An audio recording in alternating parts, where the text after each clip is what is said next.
स्वागत है इस नए वीडियो में। मैं रोहित देसाई, को फाउंडर ऑफ जेबी एक्सपर्ट्स। इस वीडियो में हम डिस्कस करते हैं कंटेनर्स के बारे में। वो स्पेशली हम लोग डिस्कस करते हैं सी कंटेनर्स के बारे में। तो काफ़ी हद तक आपको इंपोर्ट या एक्सपोर्ट जब भी आप करते हो तो ये स्टैंडर्ड कंटेनर्स आपको काम में आते हैं, जो normally 20 feet, 40 feet, 40 feet high cube मिलता है, एच सी हम बोलते हैं। और हैपेक्लॉयड में 45 HC का भी मिल जाता है। हैपेक्लॉयड एक शिपिंग कंपनी है, उनके कंटेनर्स भी होते हैं। तो अगर आपको काम करना है तो हैपेक्लॉयड की बहुत अच्छी कंटेनर्स भी आती है, साथ ही साथ उनके सर्विसेज भी बहुत अच्छे हैं। आप अपने काम में देख सकते हो। अगर आपके पास कोई और फ्राइट फॉरवर्डर है तो कोई प्रॉब्लम नहीं है, आप कोई और शिपिंग लाइन भी यूज़ कर सकते हो। हैपेक्लॉयड की अपनी रीच है, अपनी ट्रांसपोर्टेशन। जैसे अब हम बेसिकली हम ये देखते हैं ना कि अगर मुझे किसी गांव में पहुंचना है तो अगर वहाँ पे कोई कौन सी ट्रांसपोर्टेशन जाती है तो उसके हिसाब से मैं बुक करता हूँ। तो अभी अगर ये आपके डेस्टिनेशन पहुंच रहा है तो अगर अच्छा सस्ता रेट दे रहा है तो फिर हैपेक्लॉयड से काम करिए। अगर कोई और कंपनी है, नहीं इससे सस्ता वो है और सर्विस भी अच्छा है उसका, तो वो आप ट्राई कर सकते हैं। इसमें कोई ऐसा नहीं है कि इसी कंपनी के साथ काम करना है, मगर इनकी बहुत अच्छी सर्विसेज होती है। तो ये हमने पर्सनली भी एक्सपीरियंस करते हैं और बाकी हम रेकमेंड भी करते हैं, राइट। तो इसमें एक होता है स्टैंडर्ड कंटेनर जो 40 फीट या 45 फीट या 40 हाई क्यूब जो होता है, इसकी लेंथ होती है। बाकी जो इसका साइज है वो सेम रहेगा, इसमें कोई चेंजेस नहीं होगी। मगर इसमें एक चेंजेस होगा, इसका सीबीएम, जो इसकी विड्थ होती है, जो इसकी लेंथ और ब्रेथ होती है, तो उसके हिसाब से इसकी सीबीएम की साइजेस बदलता है। और इसके अलावा आपको और एक चीज मोस्ट इंपॉर्टेंटली देखना है कि वो आपका पेलोड। जब आप कभी भी पेलोड्स यहाँ पे देखते हो ना स्पेसिफिकली कि हाँ ये लोड हम लोग मैक्सिममली डाल सकते हैं। अगर ग्रॉस वेट जो होती है ना, ये होता है टोटल उस कंटेनर का वजन कितना होना चाहिए, और उसमें जो एम्प्टी कंटेनर, जो खाली कंटेनर होती है, उसकी वजन कितनी है वो यहाँ पे मेंशन होता है।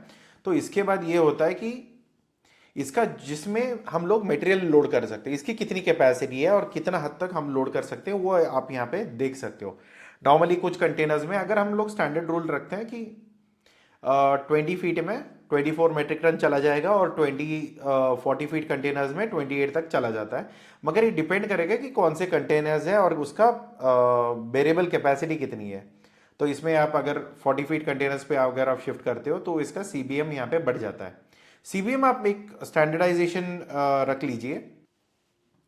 यहाँ पे ये क्या होता है ना कि मेनली आपके सीबीएम फर्क होता है, क्योंकि अगर देखो कल जाके आपको ये ऑलरेडी मैंने दूसरे वीडियोस में भी शेयर किया था या कोई रील में मैंने शेयर किया था कि सीबीएम के ऊपर भी या एलसीएल के ऊपर भी आपको काम कर सकते हो।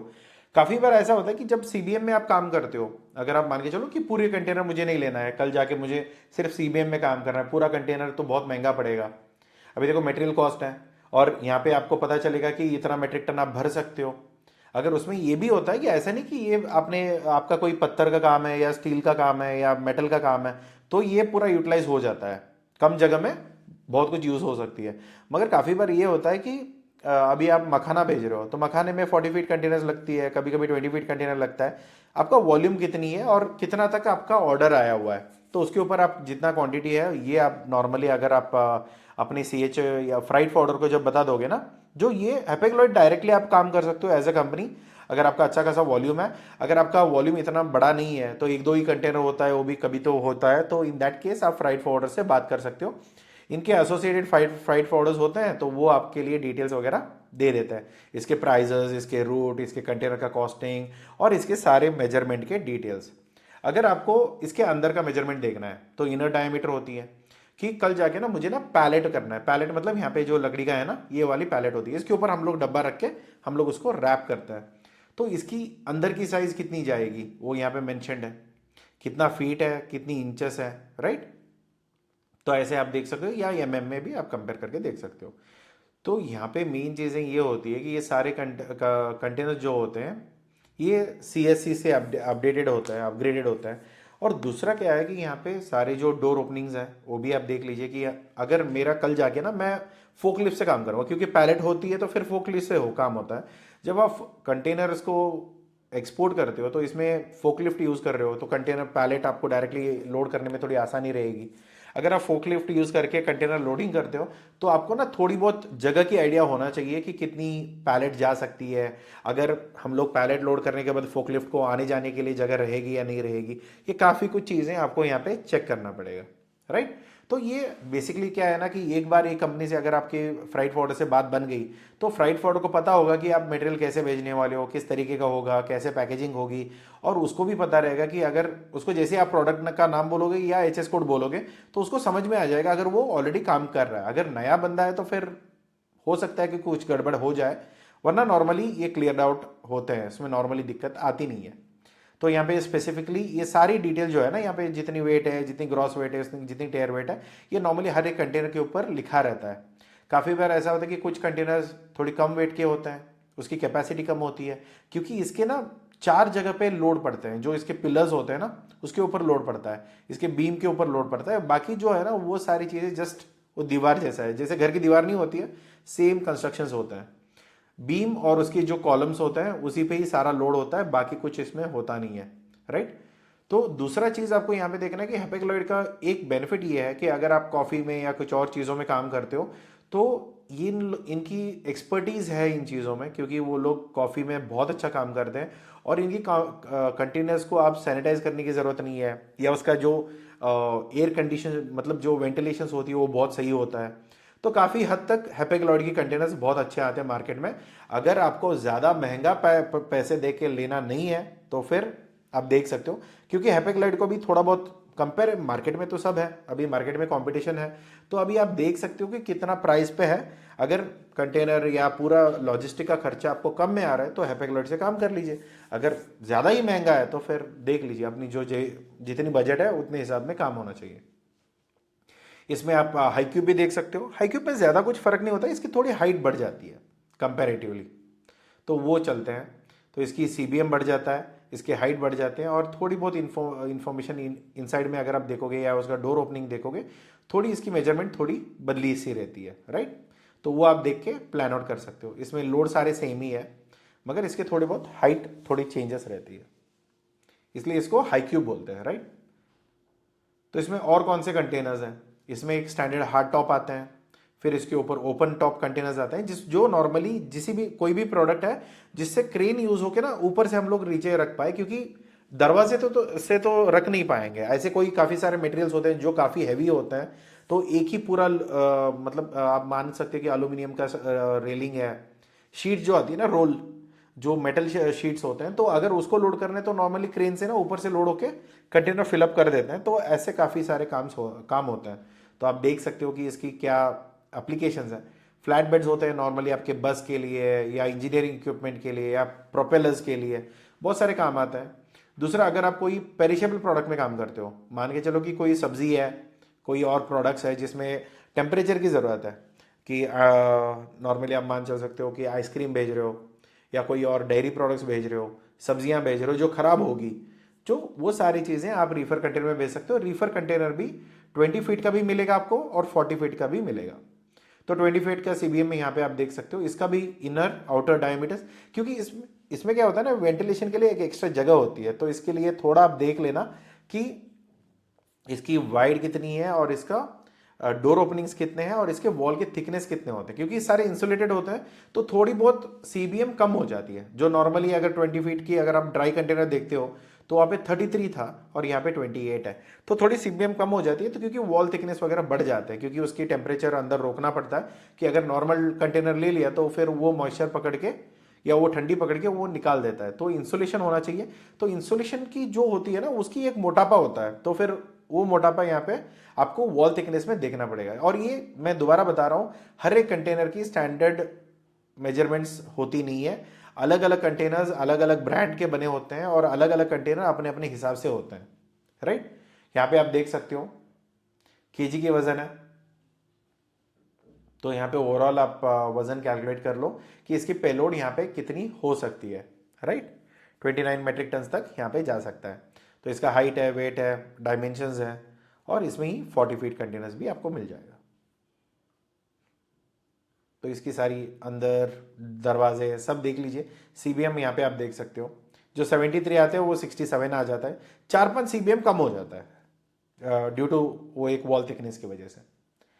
तो ये सारे इंफॉर्मेशन आपको नॉलेज मिल जाएगा। और इसमें क्या होता है ना कि आपको इतना सर पीटने की जरूरत नहीं है। एंड ऑफ द डे क्या होगा कि आप मटेरियल फाइनल करोगे, आपको ऑर्डर जितना मिल गया उसका काम करोगे, फिर आप अपने फ्राइट फॉरवर्डर से बात करोगे कि भैया मेरा ये ऑर्डर आने वाला है, मुझे इतना मटेरियल भेजना है, मुझे कितनी कंटेनर लगेगी, कौन सी कंटेनर लगेगी और कैसे मुझे भेजना है और क्या रूट है, उसका लॉजिस्टिक प्राइस मुझे सारा मिला के बता देना। तो इतने में क्या होगा कि आपको एक पूरी पिक्चर मिल जाती है कि क्या कॉस्ट पड़ने वाला है और कैसे मुझे काम करना है। अगर आप करने जाओगे तो आपको तो मैं आगे की वीडियोस में बिल्कुल बताऊंगा कि कैसे कैलकुलेशन करा जाता है, कंटेनर प्लानिंग कैसी होती है वगैरह वगैरह। मगर अभी फिलहाल के लिए आप ये मान के चलो कि ये काम आप नहीं करोगे क्योंकि आपको एक्सपीरियंस है नहीं। अगर है भी, मगर इसमें आपके प्रोडक्ट में एक्सपीरियंस हो सकता है, मगर कंटेनर तो आपका काम नहीं है ना, ये तो लॉजिस्टिक वालों का काम है। कैसे लोड करना है, कैसे स्टैकिंग करनी है, कैसे उसको पैलेटाइज करना है, पैलेट फोकलिफ्ट कैसे ऑपरेट करना है, ये सारी चीजें उनके ऊपर छोड़ दो जो प्रोफेशनली दिन भर उनका वही काम है, उन पे छोड़ दो तो वो अच्छे खासे मैनेज कर लेंगे। अगर आप अपना नाक घुसाने जाओगे तो फिर गड़बड़ी हो सकती है।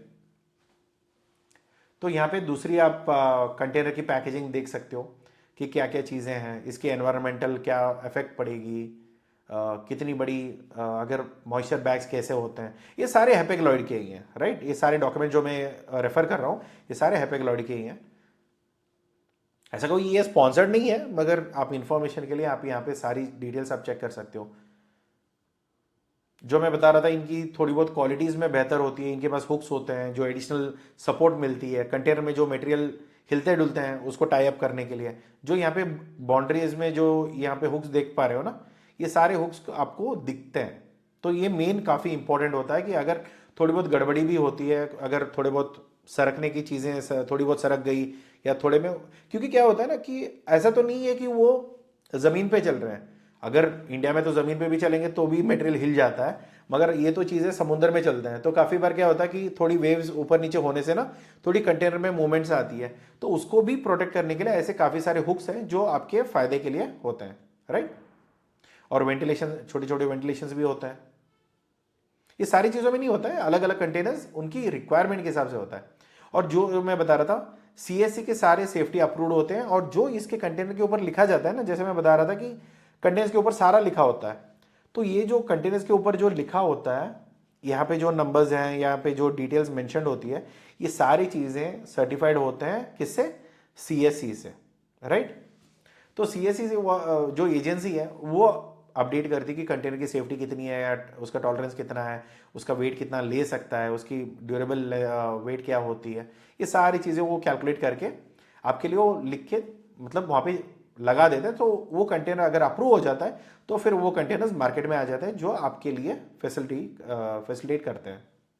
और ये कंटेनर आप सिर्फ भाड़े में ले रहे हो, ऐसा नहीं कि कभी कंटेनर आप खरीदोगे। कभी कोई कंटेनर नहीं खरीदता, कोई खरीदता है तो फिर बड़े बड़े इन्वेस्टर्स होते हैं जो 5-6 करोड़ इन्वेस्ट करके कंटेनर्स मंगवाते हैं, फिर उनके हैपेग-लॉयड को किराए पे दे देते हैं। मगर लिखा रहता है हैपेग-लॉयड ही है, मगर उनकी हैपेग-लॉयड का भी अपने अपने कंडीशंस होते हैं, अपने अपने खुद के भी कंटेनर्स होते हैं, बहुत सारी चीज़ें होती हैं। और सेफ्टी नॉर्म्स हैं, कैसे वो मटेरियल यहाँ पे हैंडल करेंगे, पैलेटाइजेशन कैसी होगी, कौन सी एंटी स्लिपिंग मटेरियल्स वो यूज़ करेंगे, टिम्बर या स्ट्रॉन्ग पैलेटिंग करते हैं या नायलॉन बेल्टिंग यूज़ करते हैं या फिर चेन्स यूज़ करते हैं। सो उनकी पूरी टेक्नोलॉजीज़ हैं कि कौन सी सेफ़ है, कौन सा सेफ़ नहीं है, और बहुत अच्छी चीज़ों से बहुत अच्छे तरीके से ये लोग अपनी वेसल्स या उनके कंटेनर्स मैनेज करते हैं। तो ये बहुत बड़े ब्रांड्स हैं ग्लोबली, तो इनसे काम कर सकते हो। दूसरा यहाँ पे आप अगर तस्वीर देखना चाहते हो तो यहाँ पे देखिए सोफाज वगैरह कैसे ऑर्गेनाइज होते हैं, बॉक्सेस कैसे भेजते हैं, पैराडाइज्ड प्रोडक्ट कैसे भेजते हैं। और ये सारी चीज़ें जो कंटेनर्स है ना, जो वाइट मैंने बताया था ना फोकलिफ्ट, वो ये है फोकलिफ्ट, जिसमें वो आर्म्स लगे होते हैं जो कंटेनर को उठाता है या नीचे चढ़ाता है या उतारता है। तो यहाँ पे क्या होता है कि लोग यहाँ पे लेबर कम लगते हैं, मशीनरीज थोड़ी हैवी है, तो फिर ये शायद सुजुकी के इंजन्स होंगे।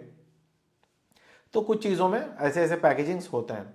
तो यहाँ पे आप एक देख सकते हो कि अगर इसकी जो दरवाजे का साइज़ है, अगर ये अंदर नहीं गया मटेरियल, आपका जो भी आपने बनाया वो फोकलिफ्ट के अंदर उठाने के बाद अगर वो मटेरियल अंदर नहीं जाता है, क्योंकि क्या है ना, फोकलिफ्ट का एक ग्राउंड क्लियरेंस का लिफ्ट होता है, अगर वो लिफ्ट के बाद अगर वो प्रोडक्ट्स अंदर नहीं जा पा रहे हैं तो फिर आपका मटेरियल अंदर जाएगा ही नहीं। तो फिर भी आपको पैलेटाइज करने के बाद भी ऊपर का लेयर हटा के फिर बाद में आपको अंदर मटेरियल डालना पड़ेगा। तो ये बहुत सारे पैकेजिंग या लोडिंग रिस्क होते हैं, दो नॉर्मली हम लोग वेयरहाउस मैनेजमेंट सिस्टम में सीखेंगे, मगर ये लोडिंग टेक्नोलॉजीज बहुत सारी चीज़ें होती है टेक्निकलिटीज़ लेवल, मगर ये सारी चीज़ें आपको सर पीटने की ज़रूरत नहीं है, ये लोग मिलते हैं करने के लिए, उनको आप बता दो एग्जैक्टली क्या साइजेस है, क्या मेजरमेंट है, क्या प्रोडक्ट है और कैसे उसको हैंडल करना है।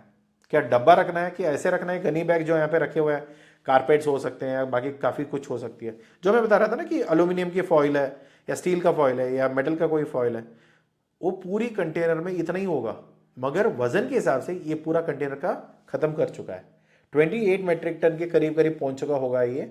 और पूरा वजन देखोगे ना तो ये पूरा कंटेनर खाली खाली लगता है, मगर वजन के हिसाब से दो पैरामीटर्स हैं। एक वॉल्यूम, अगर वॉल्यूम खत्म हो गया तो कुछ नहीं कर पाओगे। अभी ये देखो यहाँ पे ना एक गाड़ी लगी है, राइट? तो यहाँ पे देखो एक पूरी कंटेनर में गाड़ी लगी है, वजन के हिसाब से नहीं है। वजन के हिसाब से गाड़ी का बहुत कम वजन होता है, उतना बड़ा वजन नहीं होता है, ठीक है। अभी वजन के हिसाब से तो मेरा अभी मटेरियल लोड तो हुआ नहीं, क्योंकि गाड़ी में भी जगह रहती है ना बैठने के लिए, इंसानों के बैठने के लिए, तो वो भी खाली खाली है। तो अभी इस चक्कर में आप क्या करोगे कि कुछ दूसरा गाड़ी डाल सकते हो क्या अंदर, या कुछ और भी भर सकते हो क्या इसके अंदर? नहीं भर सकते।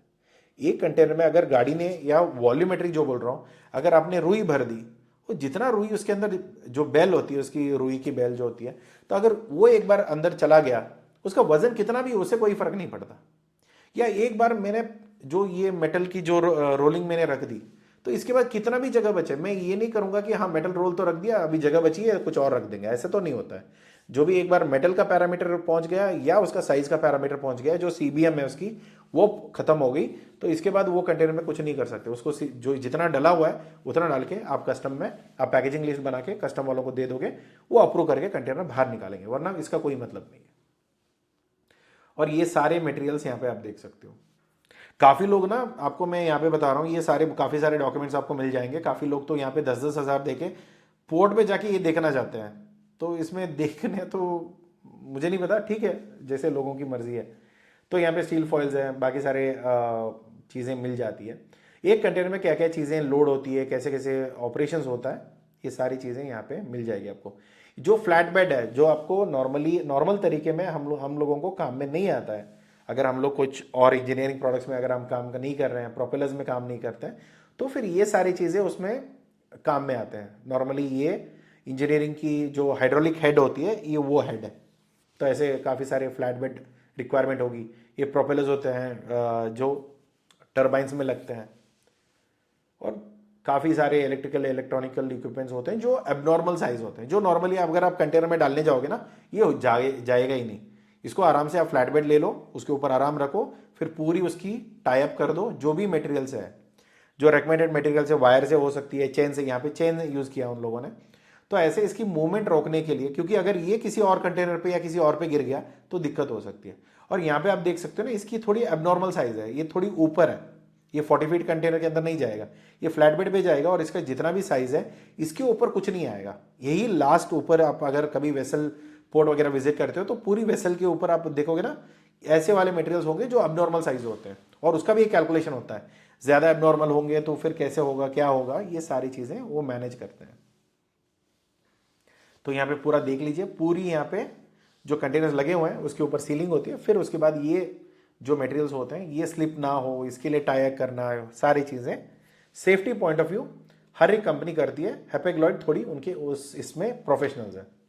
तो हैपेग्लॉयड अपनी एग्रो प्रोडक्ट्स में, रीफर कंटेनर्स में स्पेशली, जो टेम्परेचर बेस्ड जो कंट्रोल्स होती हैं, जब सब्जियां भेज रहे हो, आम भेज रहे हो, कुछ और चीज़ें भेज रहे हो जिसमें टेम्परेचर लगती है, तो हैपेग्लॉयड की अपनी जो कंटेनर्स हैं जिसमें रीफर्स यूनिट लगे होते हैं, बहुत अच्छी काम करती है। तो आप देख सकते हो, अपनी कभी यूज़ करोगे तो आगे आप खुद जान लोगे, राइट।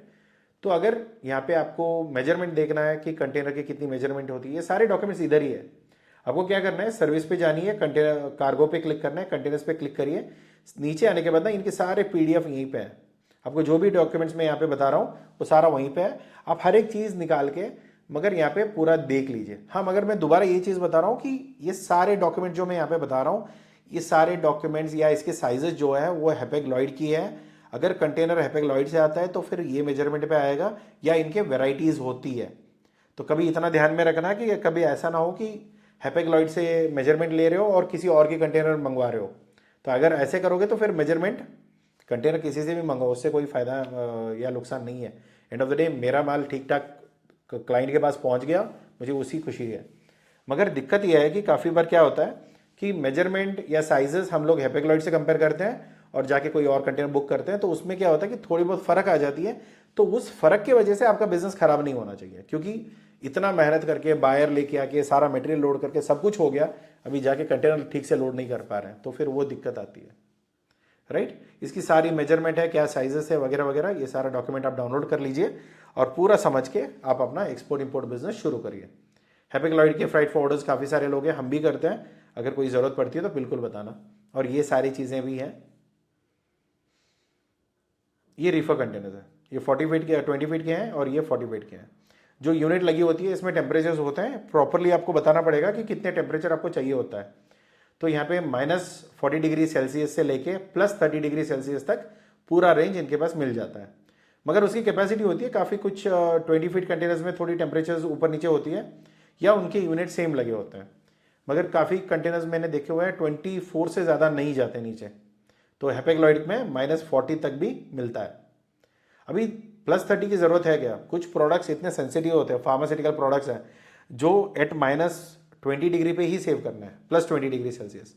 तब उसी टेम्परेचर में उसको लॉक करके भेजना पड़ेगा, क्योंकि समुद्र में ना एक कंट्री से दूसरी कंट्री हवा वगैरह वगैरह इसके वजह से उसकी टेम्परेचर गिरती या बढ़ती रहेगी। तो उस चक्कर में क्या होता है कि मटेरियल ख़राब हो सकता है। इससे अच्छा कि आप रेफर कंटेनर में भेजो। और फार्मास्यूटिकल के लिए तो बहुत अच्छी सपोर्ट मिलती है हैप्पीक्लॉइड से। हैप्पीक्लॉइड एक पॉपुलर ब्रांड है, आप किसी भी चीज़ में काम कर सकते हो। ये इनकी यूनिट है, यहाँ पे सेटिंग उसकी होगी, यहाँ पे जो दिख रहा है ना, यहाँ पे -20 डिग्री सेल्सियस लिखा गया है। तो ऐसे आपको टेम्परेचर कर बोल के सेट करवा के उसके हिसाब से डॉक्यूमेंट्स भेज देना है। और ये सारे पावर पॉइंट्स होते हैं उसके, जो पावर के लिए, क्योंकि बिजली पे चलती है ना ये, तो जैसे सिंपल है, आपके घर में जो फ्रिज है बस वही है कि उन्होंने कंटेनर पे फिट कर दिया है।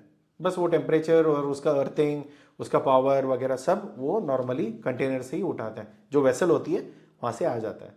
तो अगर केमिकल्स में डील करते हो जो टैंक्स में जाना चाहिए, तो फिर उसके हिसाब से भी होते हैं। उसकी बर्स्टिंग स्ट्रेंथ क्या होती है, काफ़ी बार ऐसे केमिकल्स भी होते हैं जो मेटल खा जाते हैं, तो फिर उसके लिए अलग सी कंटेनर मिलती है। और प्लास्टिक कंटेनर्स भी मिलते हैं, तो ऐसे टैंक्स मिलते हैं जो आपके काम में आ सकते हैं। तो ऐसे करके आप बहुत कुछ चीज़ें चेक करके आप अपनी एक्सपोर्ट इंपोर्ट बिजनेस शुरू कर सकते हो। पहली चीज़, कंटेनर में साइज़ जानना है, उसकी वजन जाननी है, कितना मटेरियल उसमें लोड हो सकता है। बेसिक इतनी चीज़ें की जानकारी आपको मिल गई ना, उतना काफ़ी है। आप जाके ना बोरियाँ तो खुद आप उठा के तो नहीं डालने वाले हो, राइट। अगर कॉफ़ी में ट्रेड करते हो उसकी बोरियाँ आती हैं, अभी बोरियाँ थोड़ी ना मैं लोड करने वाला हूँ, लोड करने वाले लोग अलग मिलते हैं। अभी लेबर्स होंगे, उसके लोडिंग मेथड्स होगी, वो सारी चीज़ें वो लोग मैनेज करेंगे। नॉर्मली क्या होता है कि पहली बार अगर आप एक्सपोर्ट कर रहे हो, आपके पास शायद कंटेनर ना आए। अगर आपके फ्राइट फॉरवर्डर अगर उसका रेपुटेशन अच्छा है तो डायरेक्टली वो कंटेनर भेज देगा। अगर थोड़ी रिलेशन पहली बार बन रही है, नहीं पता कि मटेरियल मुझे कंटेनर आएगा लोड करने के लिए या मुझे मटेरियल भेजना पड़ेगा दूसरा ट्रक बना के, फिर उधर जाके वो कंटेनर के जो CFS के पास जाके वो लोड होगा, तो ये दोनों चीज़ें आपको देखना पड़ेगा, फिर उसके बाद आके वो काम में आएगी। तो फिर बाद में नॉर्मली एक बार इंस्पेक्शन होने के बाद लॉक लग जाते हैं, फिर कंटेनर निकल जाती है। तो बेसिकली इतना प्रोसेस होता है, इसमें ज़्यादा कुछ आपको सर पीटने की ज़रूरत नहीं है, राइट। तो इसमें ज़्यादा, अब दूसरा अगर यहाँ पे अगर आप देखना चाहते हो तो यहाँ पे आप देख सकते हो कि वेसल का क्या सीन है। यहाँ पे जो भी वेसल्स होते हैं ना, उसकी कैपेसिटी माना जाता है TEU में, जो 20 इक्वलेंट यूनिट है। जो अभी मान के चलिए कि 20 फीट के जो कंटेनर्स होते हैं ना, उसको ही बोलते हैं हम TEU भी। यहाँ पे क्या होता है कि ये वेसल में 19,000 जाएगा, इस वेसल में 15,000 से 18,000 जाएगा, और ये सारे हैप्पीक्लॉइड के वेसल्स हैं। वेसल्स का मतलब जो हम लोग शिप बोलते हैं ना नॉर्मली, कार्गो शिप, उसी का हम लोग नॉर्मली टेक्निकल टर्म होता है वेसल्स। जो वेसल सेलिंग करती है तो नॉर्मली यहाँ पे 13 to 15,000 है। 20 इक्वलेंट यूनिट्स, जो मतलब 20 फीट के कितने यूनिट यहाँ पे लग सकते हैं। अगर 40 फीट के हैं तो 40 फीट का मतलब 2 इक्वलेंट यूनिट हो गए, तो उस हिसाब से तो यहाँ पे 8 to 10 है। और छोटे मिलेंगे आपको जो नॉर्मली 2300 TEU के अभी इनके पास वेसल्स है। मगर ये सारी जगह सेल नहीं करते, ये उन डिस्टेंस में करते हैं जहाँ पे कंटेनर्स कम होते हैं, या उतना ही डिस्टेंस उनको कवर करना है, या फीडिंग वेसल्स हो सकते हैं।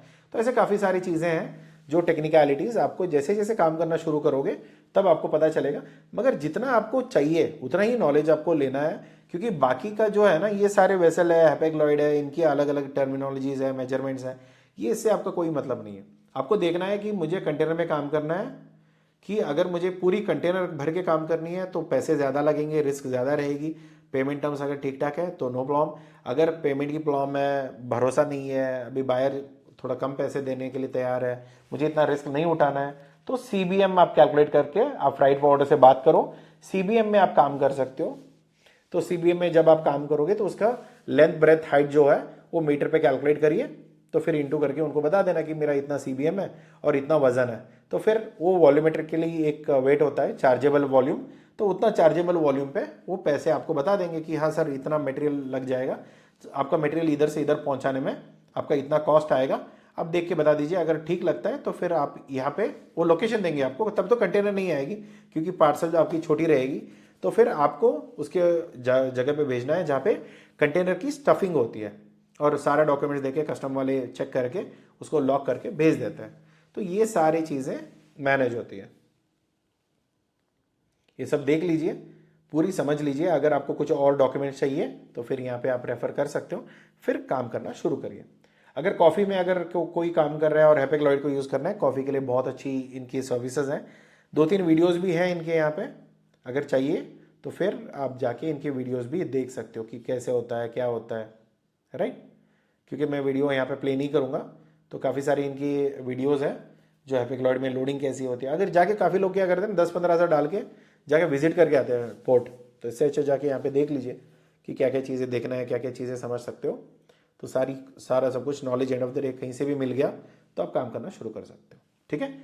इसके बाद हम लोग डिस्कस करते हैं कि कंटेनर कैसे लोडिंग होगी, उसकी कैलकुलेशन क्या रहेगा, रूटिंग कैसी रहेगी। अगर इनके पास आपकी अकाउंट है ना, मैंने लॉगिन नहीं किया है, अगर लॉगिन भी करोगे तो यहाँ पे इनकी रूट्स वगैरह पता चल जाएगा आपको कि कौन सी रूट है, कहाँ पे जाएगी, कितनी रूटिंग्स इनकी वेसल्स ऑलरेडी है और कितनी वेसल्स इनकी मूवमेंट में है। ये सारी चीज़ें लाइव अपडेट आपको मिल जाएगा। ट्रैक कर सकते हो कि कंटेनर ट्रैक कर सकते हो, वेसल ट्रैक कर सकते हो, और अप्रॉक्सीमेटली डिलीवरी टाइम जो है उसको भी आप कैलकुलेट कर सकते हो। सारा सब कुछ एक ही जगह हो जाएगा। हैपेक्लॉइड है, काफ़ी और सारे ब्रांड्स हैं जिनसे भी बनती है। ये सारे मिनिमम फीचर्स आप आज के टाइम पे टेक्नोलॉजी लेके चलो, तब आपका सारा काम होना शुरू हो जाता है। Okay, so thank you so much for watching this. मिलते हैं अगले वीडियो में। अगर आपने अभी तक सब्सक्राइब या लाइक नहीं किया है तो कर लीजिए, और इस वीडियो में आपको क्या अच्छा लगा और क्या ठीक लगा आप कमेंट बॉक्स में ज़रूर लिखिए। अगर कोई सवाल है तो प्लीज़ कमेंट बॉक्स में लिखिए। मिलते हैं अगले वीडियो में। Thank you so much, take care, bye bye.